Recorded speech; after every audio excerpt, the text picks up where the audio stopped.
مرحبا، أنا إسلام مقيمة بالدوحة. اليوم كان في عندي عطلة وفقت بكير، عملت فطور.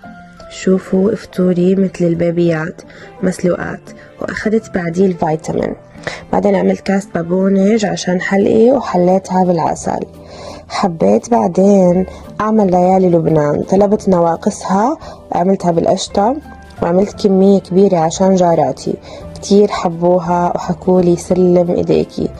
شوفوا هذا الدواء كتب لي يا الطبيب كتغليفة لمعدتي من كتر ما باخد أدوية، ويا رب إني أتعافى. عملت شاور على السريع ورنت علي صاحبتي وطلعنا نتعشى.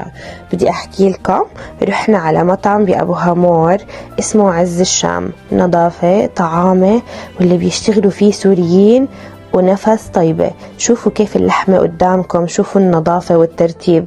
بتكون اللحمة قدامكم وبتختاروا القطعة اللي بدكم إياها.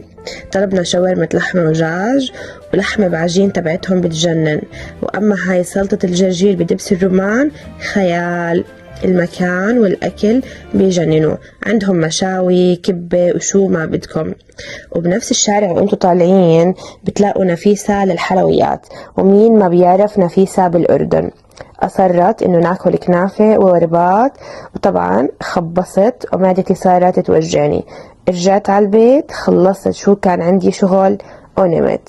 لا تنسوا إنكم تتابعوني.